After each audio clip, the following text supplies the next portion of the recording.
Hi மக்களே, இன்றைக்கி நம்ம சேனலில் என்ன ஸ்பெஷல் வந்து பார்த்திங்கன்னா, எங்கள் அக்காவுடைய ஸ்பெஷல் தாங்க. கொழுக்கட்டை, இனிப்பு கொழுக்கட்டை வந்து எப்படி செய்யுதுன்னு பார்க்க போகிறோம். வாங்க. அதுக்கு வந்து பார்த்திங்கன்னா நம்ம வந்து வெல்லம் எடுத்து ஃபஸ்ட்டு நல்லா நசுக்கி வச்சுருக்கோம். இப்போ அது வேர்க்கடலை வந்து வறுத்து வச்சுருக்கோம். அந்த வறுத்து வச்சுருக்க வேர்க்கடலையும் வெல்லத்தையும் வந்து பார்த்திங்கன்னா மிக்சியில் போட்டு நம்ம பொடி பண்ண போகிறோம். அந்த ஃபஸ்ட்டு வந்து பார்த்திங்கன்னா அந்த வேர்க்கடலையை பொடி பண்ணிடணும். அது ஆஃப் பொடியான பிறகு வெல்லத்தை போட்டு மிக்ஸ் பண்ணிக்கணும். அது கூட வந்து நம்ம ஏலக்காய் ஆட் பண்ணிக்கலாம். ஓகேங்களா? நெக்ஸ்ட்டு வந்து பார்த்திங்கன்னா நம்ம வந்து கொழுக்கட்டை ரெடி பண்ணுறதுக்காக மாவு, இது வந்து பார்த்திங்கன்னா பச்சரிசி மாவு.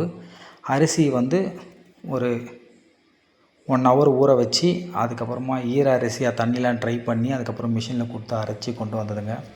அந்த அரிசி மாவில் வந்து பார்த்திங்கன்னா நம்ம வந்து ஜலிச்சு க்ளீன் பண்ணி எடுத்துகிட்டு உப்பு மட்டும் ஆட் பண்ணிக்கிறோம். அந்த தண்ணி வந்து பார்த்திங்கன்னா நம்ம ஊற்றி மிக்ஸ் பண்ண தண்ணி வந்து சுடு தண்ணிங்க. ஏன்னா நீங்கள் சுடு தண்ணி ஊற்றி மிக்ஸ் பண்ணி ஒரு 5 மினிட்ஸ் மூடி வச்சிங்கன்னா இதுலேயே வந்து ஹாஃப் பாயில் லெவலுக்கு வந்துடும். அந்த மாவு பாருங்கள், நல்லா ஹாஃப் பாயில் ஆகிடுச்சிங்க.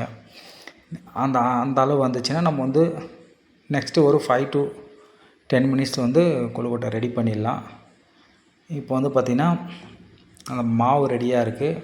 இப்போ நம்ம அந்த மாவை எடுத்து உருட்டி பிடிக்கும் போது வந்து பார்த்திங்கன்னா நல்லா சாஃப்டாகவும் இருக்கும். வந்து பார்த்திங்கன்னா அந்த லப்பர் மாதிரி உங்களுக்கு அந்த ஷேப் வரும்.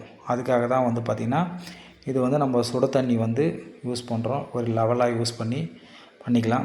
அந்த பக்கத்தில் இருக்குது பாருங்கள், அது தாங்க வந்து வேர்க்கடலை வெல்லம் போட்டு பொடி பண்ணி வச்சுருக்கோம். அது கூட நம்ம வந்து ஏலக்காய் ஆட் பண்ணியிருக்கோம். ஒரு 3 பீஸ் ஏலக்காய் வாசனைக்காக ஆட் பண்ணியிருக்கோம். அது வேர்க்கடலை வந்து பார்த்திங்கன்னா நம்ம வந்து 1/2 கிலோ வேர்க்கடலை எடுத்துருக்கோம். 350 கிராம் வெல்லம் எடுத்துருக்கோம். ஸ்வீட் வேணுன்றவங்க நீங்கள் இன்னும் அதிகமாக கூட சேர்த்துக்கலாம். ஓகேங்களா? அதை வந்து உள்ளே வச்சு பேக் பண்ணி நெக்ஸ்ட்டு வந்து பார்த்திங்கன்னா நம்ம வந்து இட்லி பாத்திரம் இருக்குது இல்லைங்களா, அந்த இட்லி பாத்திரத்தில் வந்து ஆவி கட்ட போகிறோம். அது ஃபஸ்ட்டு வந்து தண்ணி ஊற்றி நீங்கள் வந்து ஃபுல்லாக வச்சிடலாம். தண்ணி நல்லா கொதிக்கணும். தண்ணி நல்லா கொதிச்சிச்சிங்க. நாங்கள் வந்து பார்த்திங்கன்னா ஸ்லோ பண்ணிவிட்டு அதுக்கப்புறமா அந்த இட்லி பாத்திரம் உள்ளே இட்லி ஊற்றுறோம் இல்லைங்களா, அதில் வந்து நம்ம வந்து ஃபுல்லாகவே எண்ணெய் தேய்ச்சிருக்கோம். துணியும் போடலாம். நாங்கள் வந்து பார்த்திங்கன்னா எண்ணெய் தேய்ச்சிருக்கோம். எண்ணெய் தேய்ச்சிட்டு அப்படியே மேலே வந்து வச்சிடுறோம். ஏன்னா அது வந்து பார்த்திங்கன்னா கீழே பிடிக்காமல் வரும். அதுக்காக இப்போ இந்த மாதிரி வந்து மேலே வந்து அடக்கிட்டு நம்ம க்ளோஸ் பண்ணி 10 மினிட்ஸ் வந்து இப்போ மீடியம் ஃப்ளேமில் வைக்க போகிறோம்.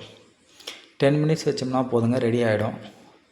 இது வந்து பார்த்திங்கன்னா அந்த மாதிரி பக்குவமாக செய்யறதால வந்து பார்த்திங்கன்னா அந்த டேமேஜ் அதெல்லாம் இருக்காதுங்க. ஏன்னா அந்த மாவு வந்து நீங்கள் கரெக்டாக மிக்ஸ் பண்ணல அப்படின்னா கம்பல்சரி வந்து பார்த்திங்கன்னா டேமேஜ் இருக்கும்.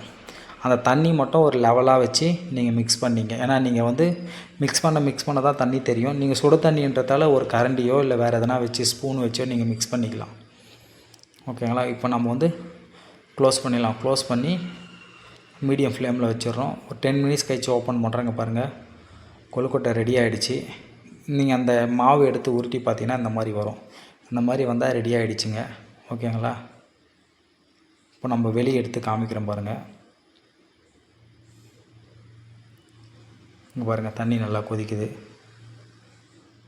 ஸ்வீட் கொழுக்கட்டை ரெடி. ஓகேங்களா? நீங்களும் வீட்டில் வந்து ட்ரை பண்ணி பாருங்கள்.